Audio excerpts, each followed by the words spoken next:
Takulanduranito program ino ya From the Terraces kuchokera kuno ku Times Television TTV. Mwamasiku onse program ino mukhali ndine tumkonzi ndi mulutsi Pirirani Kachinziri. Komanso lero tichite danga locheza ndi Peter Kinzikaira pamene tukambirana nkhani makamaka zokhudza mafaini amene matimu apatsidwa komanso kuti kodi impact ya mafaini imenewa pa league table amene pa log table ya Super League ikhale yotani. Ndiye mutakhala pomwepo pamene tikubweratu ndi kaundula ameneyo.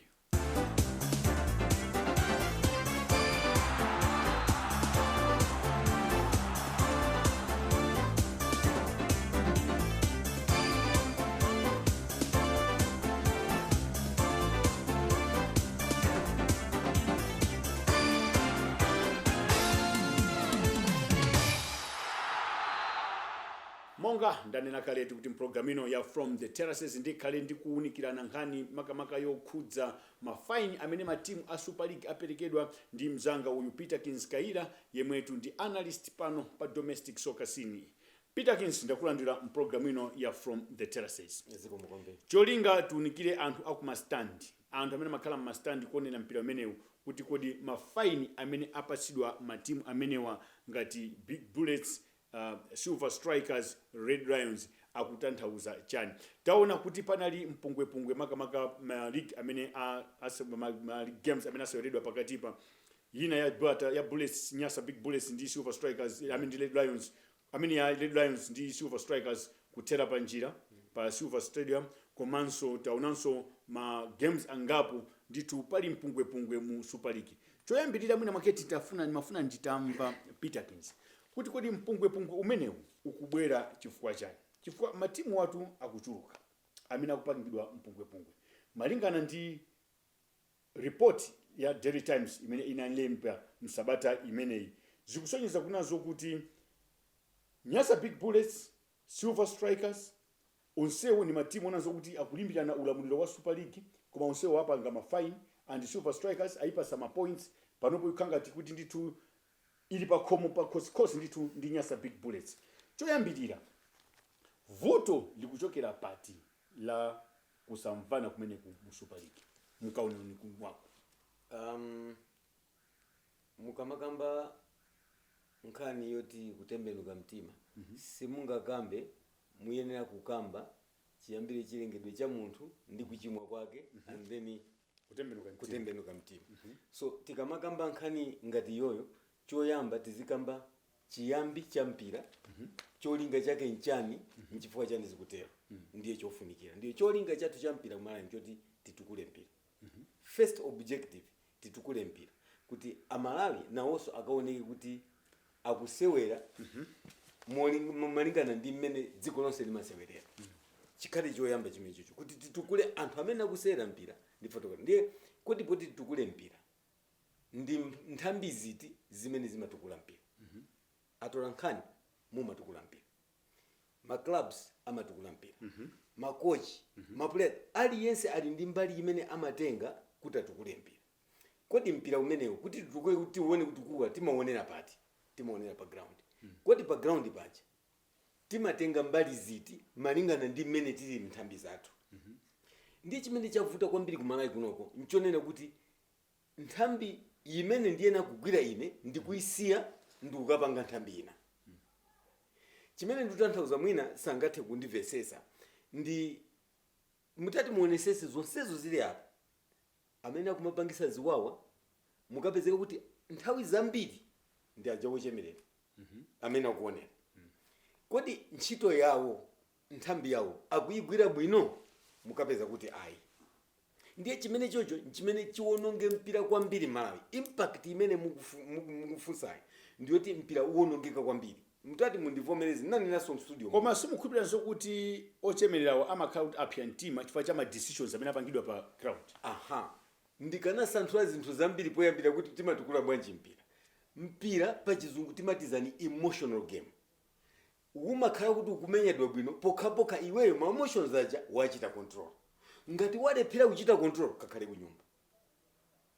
Chifukwa aja aonera mpira aja mukumbukira ndinalemba buku ndipo ndinanena kuti mbukumo kuti ochemerera mpira aja iwowo mawu woti kuluza does not exist mu vocabulary mwangu akamapita ku ground kuja. So ayenera kudziwa kuti zimapsesa mtima chifukwa cholinga chawocho sichikuoneka koma ayenera kuzichepesa. Ayenera kuzichepesa. Yes. Ndikumvana nanu. Kwa mukhangati nkhani muijowajowa mukhangati muyenda uko nkhani apa ndiyo kufuna zoti ma decisions amene apangidwa Yes. pa ma teams amenewa Yes. ma punishments amene aperekedwa inu mukhutisidwa nawo choyambirira. Inu pirirani ine ningathawe ningajowejowe ndizi mukudziwanso ningajowejowe pa sindikuthawa wina aliyense ndikuuza ni chuchuchu. Okay, nkhani ili pano siya kutukula mpira. Yes. Tonse timafuna kutukula mpira. Nanga cholinga chimene timesera ncha. Koma nkhani imene tili pano tenti kambirane mavuto amene agwa ku mpira. Aha, ndiye mavutowo ndamene akulepheresa kuti mpira kutukuke.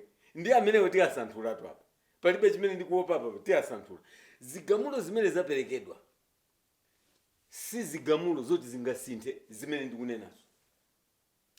Inu mafuna zigamulo zinakhala chani kuti mpina anthu ena anyongedwe kapena. Mukamapereka chigamulo, mumapereka chigamulo kuti chinthu chisadzachitikenso. Ndiye mukuona ngati zigamulo ichi chosakwanira. Kwambiri si zigamulo zokwanira ziyani. Koma tinene kuti Peter mwina mmene anasanthulira milandu ya uyo sanasanthule bwino chifukwa kupereka zigamulo ngatizi. Peterkins, Silver akuipanga fine 500,000 kwacha. Yes. Pa chifukwa chotani. Okay. Yina tani. Failure to control the supporters, emotions ama supporters out. Okay. Do you have got proof kuti amene anapanga zimenezo ndi supporters a Silver? Kapena chifukwa chonene zinachitika pa ground pawo. Okay. China. Silver yomwe. Another 500 kwacha. Yes. 500,000. Action of their supporters, bullets 1 million kwacha. Now also failing to control my supporters out. Yes. They are with another 1.5 million kwacha. After being found guilty of failure to control actions of supporters section. Ma games onsa kumapanga. You know what? Ma fine ngatamene. Chimene ndikufuna kunena nchakuti. What proof do you have kuti anachita awa ndi ma supporters a club imene? What proof do you have?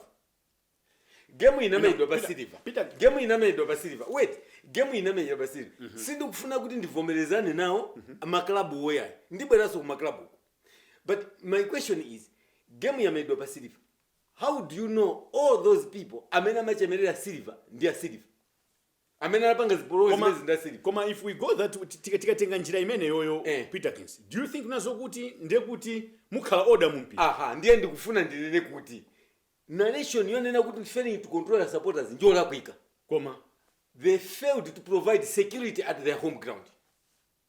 It should be their duty to provide security, make sure china chili chonse chichitike under their control. Koma osanena kuti yai ma supporters anu. Okay. Pamene pati mukhanga ndi mungosewera ndi mawu. Kodi security ipanga control ndani? Okay, ndizimene ndikunena kuti amene akhale responsible for security akhale home team. Period. It ends there. Koma security ipanga control ndani? But all right. Ichita control anthu achi ati. Ma fans, not supporters. Difference ya fan ndi supporter ipati. Supporter are registered akutenga responsibility over the club on anything for the development of the club. Fan ndi uchoti amangopita kusangala ndikasangala nawo mpira. Zikhoza kuteka kuti in the supporter must be a supporter. Akhala mastandi muja. Yes. Akhala mastandi muja. Yes. Udziwa bwanji kuti uyu akugenda ndi supporter kana kugenda ndi fan. Very good. Zimene zozo zimene zimafunika entry ya ground koyambirira mpira sikuti mpa ground. Koyambirira kuja kodi azichita azinena ma supporters ndi awa ali standi tikuwaika apa. Entry ija ngati mpa Silver pacha you find kuti aliyense amene ndi supporter wa Silver entry gate yake ndi yakakhala apa. Aina kudziwana ndipo ngati registered ndi angati a Silver Strikers. Okay, we have got 2,000 supporters Silver Strikers ndi athu amakhala apa. Those people must be there identified as supporters of Silver Strikers. And I hear kuti Silver Strikers ayambapo that kind of a system kuti akhale ndi ma supporters awo registered. You will know kuti achita apa ndi a Silver. Koma and chiponyeponye chimene chocho sichingavuta. Koma at the end of the day, yes. Kandi fan even Fred sanene kuti ma supporters sanga gain. Ma supporters akuzogenda. Okay. Fan akuzogenda, supporter akuzogenda. Ndikunena kuti identification kuti munene kuti achita alephera ma supporters awo nditi. So what I'm trying to say is this. Silver Strikers, let's just take this as case law. Silver Strikers is competing with the Bullets. alright, is competing with Bullets Pamamba. Mhm. Wanderers ili mbuyo also is competing. Silver is competing. Tingoti my teams awawa. They are destined for championship. Alright? We don't know kutatenga ndani. Ndiye Silver ikusera ndile Downs. What guarantee do you have that Bullets cannot send their supporters to go kwa Silver and tukasokoneza? What guarantee do you have? What guarantee do you have that Silver cannot send their supporters to tukasokoneza ku Silver? And what guarantee do you have kuti Wanderers cannot send their supporters to Silver to disturb game ya Silver ili pa home? So chimene ndikunena nchako. Koma disturbance imabwera when a certain decision has been made. Decision yake yapangika mene mujamu. Chifukwa tati amenye midomwe muja game. Palibe decision imene yaonesa kuti pali mavuto. Sikukhulupirira kuti munthu angatenge mwana kugenda. Whose decision should be for akapita pa ground pa referee akapanga decision? Should it be the decision to favor a supporter? No. No supporter would like his team to lose. Understand this. No supporter wants his team to lose. Palibe alliance supporter kufuna team yake iwine. So no, Timu ija ikamaluza. Okay, I have said several times in here. Timakambira naso iwe ndine. Tinakambira na kuti ineyo sindi kuti marifariza kukondera. Koma anthu they perform below par. Alright? Which means akozo kuimbirani bwino apa, umukondera naye 5 minutes later asintha akupasa chimene chinthu chimene ini chikupwetekani kwambiri. And that is football. That's why we are supposed to be sportsmen. Play football with a smile. Watch football with a smile. Enjoy its entertainment. You have to enjoy. We cannot take football ngati nkondo. Whatever decision made by the referee, accept it. That's why ndikunena kuti why should a supporter control the referee? His job is go there and support his team. Simple it is there. Not to kutenga maboto kuponya pa ground. Not to kuponya mia pa ground. This should be condemned. okay. Zukanga kuti you are very hard kwambiri pa ma supporters. Nde kuti ufuna unazo kuti ma referees akozopanga chini chose and get away with it. No. Mutati muchite follow mpira. Mpite kandi ku FIFA kandi kuti. The way we treat our referees is different from other countries. Palibe referee amene iyeyo amachita zokhoza nthawi zonse. They make mistakes. What is the problem? Yokapeze kuti referee, this referee, all games akudandaula naye sadziwa. Chifukwa chake ndichiti. It's referee's body that is putting wrong people into positions. Why do you have to put people who are underqualified? Okay, okay, do they have qualified referees? Taona ku Blanta ya This is what I am saying. Okay, ma referees amene akupanga izizi ndoti amapita ku FIFA. This is what I am saying, Kuti. So should we say the body in Malawi is doing nothing? No, Peterkins, are we saying that these referees Yes. are underqualified when these referees are wearing a FIFA badge and Amaka will be up my tournament? My now, brother. this narration of yours, my referees are to their below par. Is it true that my referees are to their Most below par? of these referees perform below par. But I will my FIFA referees and I mean You can exactly. You can be a FIFA referee. You know what? Paliantuena, they will go to school to get the qualification kuta karenayo, but perform is zero. Sindunama undivomereza. You have got people who are working, they have got degrees, but go and see zimena kuchita ni muntu wa MC akwapo sasa. It happens. People do that thing. You know, I'm a motivated kuti. Koma ni referees oda makaimbira pa top class matches. That in itself tells you kuti iwo ngati ali qualified akamapanga kuimba ma top class matches akuimbira bwino ndiye kuti there is something wrong in chimene tiyene kufufuza. Chimene ndikufusa. Chimene tiyene kufufuza. I'm saying it's not all of them. It's not ineyo mene ndikuwaonera some of referees are not supposed to be referees. Mwina ndi nditsoka. So do you most agree? Of them amene ndaonera ineyo. Do you agree? Kuna so pena pake ma actions out amena kupanga so ma supporters. Exactly, they do. But what I'm trying to say is, whatever the case, you are not supposed to take the law into your own hands. That's why Super League kuvutika. Milandi imene kupereka ma judgment yo. Ndikuvutika koka. They don't even know what to do. Why? Because ndizimene kunena kuti tenga mbali yathu taisi apo tupita tukatenga mbali ya anthu ena. Tibwereso mchigawo chachiwiri chipita tikamwereka imadzi. Mukonera tu from the terraces kuchokera kuno ku Times Television TTV program ino lero muli ndine Nkonzi ndi mulutsipirirani kachinziri komanso ndikukambirana nkhani yokhudza ndithu mafaini amene aperekedwa mu Super League. Ndiye mutakhala pomwepo pamene tikubwera ndi nkhani zina mchigawo chachiwirichi.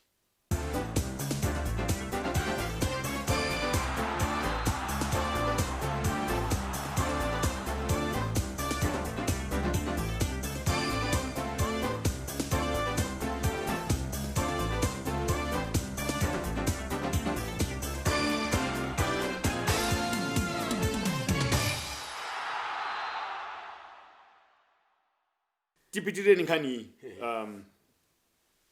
Peterkins. Yes. Wandiuza kuti sukukhutira ndi zilango zimenezi. Koma ukaonesesa pamene pa matimuziwa akuwapasa ma 1 million, ma 500,000. Iwe kukhutira kwake umona kuti kukhutira kwache kwa zilango zimezi. Kuti mchidomene usike ukhale kwa mtundu wanji. Unamvapo chichewa kapena chizungu chake amati sabotage. Unachimvapo? Namvapo. Kalabu ikhoza kukhala ndi ndalama. Ndikunena kuti tili navo ife kasokonezeni. What is 1 million kwacha? Tikakupasana. Ndikukumbukira ine ndikuselera butter bullets.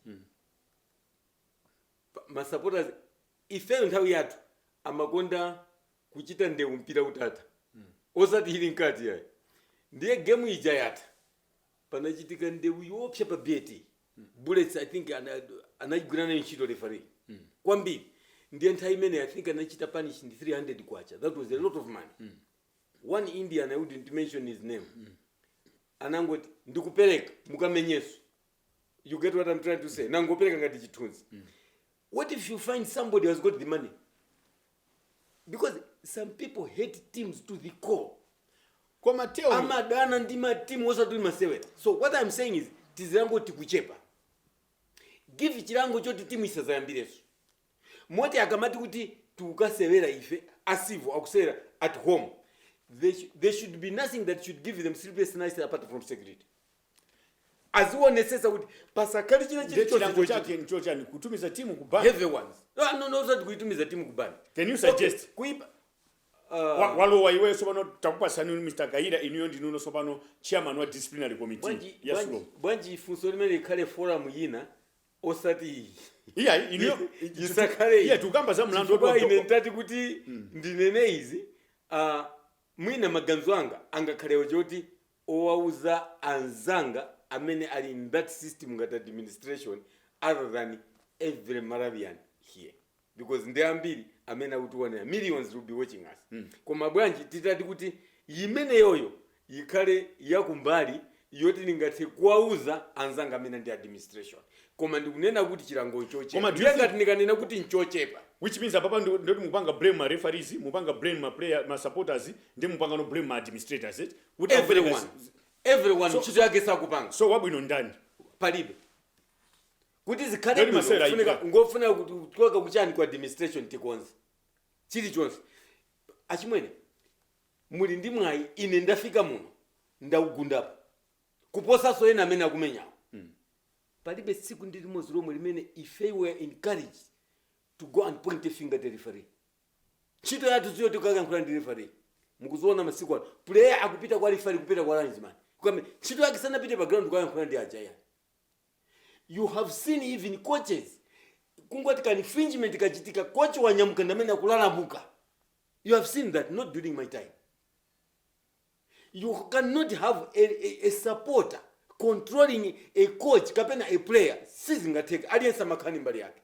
Koma referee aine kuchita manyazi. Koma Mr. Kaira Peterkins, don't you think unazoti nthawi yanu ni nthawi inoyo? Yes. Zinthu nizosiyana. Zikusiyana chifukwa chonena kuti tachokamo munjira yabwino yochitira control zinthu zija tazera njati njira ina.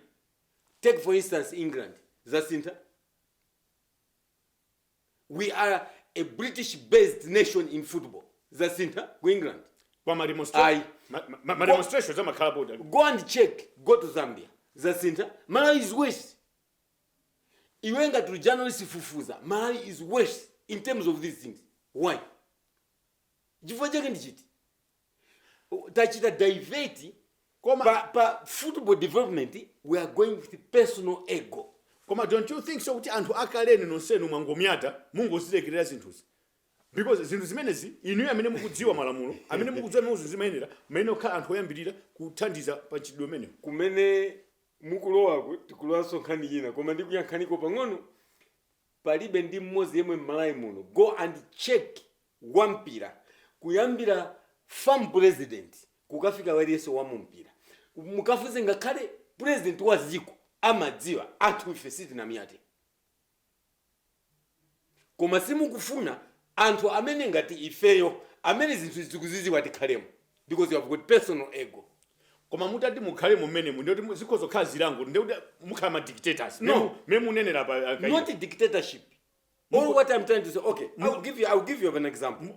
I'll give you an example. Mungakamvetsetse nkhani kapena musingoti walakwa basi kudula. Muntu ngati ineyo, I will never do something outside what we have agreed. Ndinakufunsani muno nthawi yake ndalama za ku Super League imene ayimisa vice general secretary wa Super League. Ndinafunsa mmene zigima yamba mmene amakhala pansi mu office amati ndalama zaziyendesa bwanji. Who definitely is supposed to get that money? Are you sure you are not taking a risk? Kutenga muntu an individual atenge ma millions kuchokera ku ground kumene anthu ali volatile kale atenge ndalama zapite nazo. Koma Mr. Kaira. Wait, ndikufuna ndimalize kaya undivesese. So zimene zijazi si zinalakwike background paja. Zinalakwika poyamba paja. So what I'm trying to say is zimene tagwirizana, that's what I will focus on and zimene zozichita. Tikanena kuti zikhozokhala zolakwika chifukwa kuti munthu wangotenga ndalamazo pa ground. Komanso timaona kuti even ma office anthu amapinda ma figures nkuba ndalama. That is very true. That is very true. Pali theft. What we need to condemn most is physically somebody gets something in kumapita nacho. We need to condemn that. In offices, people steal through computers. This is where you have seen a lot of fraud. Ayamata kuimbira phone takutumiza ndalama mwakutumwa. Yes, these things exist. Panokuti mati electronic business. Chilichonse in electronic business has got advantages and disadvantages. Koma panopo we should not accept physical stealing. Sizamanolerea. Tiike ndonomeko yotesa zinthu ngati zimene zonso. Tiye ntipiteni ku nkhani ya background. Yes.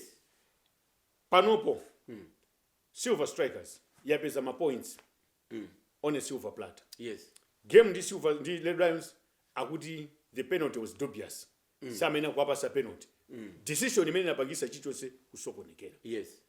Don't you think kuti mina mwache pena pache Silver Strikers mina mwache ikhoza kukhala ndi advantage yotenga league chifukwa cha ma decisions amene apangika pakati. Ndizimene ndikunena ndikuti mutati muonesese ngati akuti that penalty was dubious. Is it possible kuti if it was dubious pitaniso tikaichite reverse it was not dubious? The answer is no. You get my point? And that is why aliyense ali pa ground paja should do his part. The question is anzatu awa opereka ma decisions ndikuzeni game ngati siyitha mziwawa koma game ijatimenya under protest ndiye tilembe kalata anapereka decision ya chapi. They could not make that decision. You now understand my point. They would not make that decision. Koma chifukwa game inathira panjira ndi pamene sopana ukaona kuti dubious penalty. How many times in history of football in Malawi iwewe unaonapo referee anamchita punish game ya tabwino just because the report club ya dandaula akapereka decision kuti referee is banned.